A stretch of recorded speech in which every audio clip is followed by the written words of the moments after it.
Il-Fond Monetarju Internazzjonali li rreveda l-isfel id-bassir ekonomiku tal-ekonomija mondjali tejjeb id-bassir tiegħu għal Malta. Fil-fatt irreveda l-fuq il-previżjonijiet tiegħu dwar pajjiżna. Il-Fond Monetarju Internazzjonali qed ibassar tkabbir ekonomiku ta' 3.5% għal din is-sena.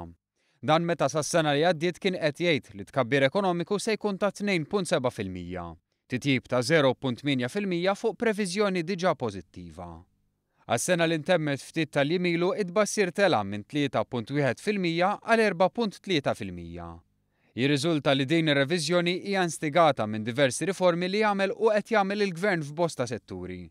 Anke fil-qasam tal-impjiegi id-bassir sar iktar pożittiv. Filwaqt li s-sena li għaddiet kien hemm imbassra rata ta' qatt ta' 6.3%, issa l-previżjonijiet tal-Fond Monetarju Internazzjonali jitkellmu dwar rata ta' qatt inqas ta' 5.4%. Il-Fond Monetarju Internazzjonali jgħid li tkabbir ekonomiku se jkun xprunat minn domanda domestika qawwija, filwaqt li l-istess esperti sostnew li l-proġett fil-qasam tal-enerġija se jtejjeb l-ekonomija ta' pajjiżna. Kienu mfaħra wkoll il-miżuri li ħal-Gvern fil-budget li raw il-bidu tar-riforma fil-qasam tal-pensjonijiet. Dawn kienu deskritti bħala riformi fid-direzzjoni tajba.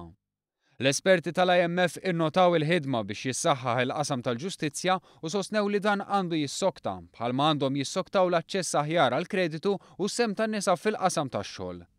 L-IMF innotat ukoll ir-riżultati miksuba fil-qasam finanzjarju u ntqal ukoll li l-pass propost mill-awtoritajiet tal-konsolidazzjoni fiskali huwa wieħed tajjeb. Ir-rapport tal-Fond Monetarju Internazzjonali segwi dak ta' aġenziji tal-klassifikazzjoni tal-kreditu li wkoll kienu pożittivi dwar pajjiżna.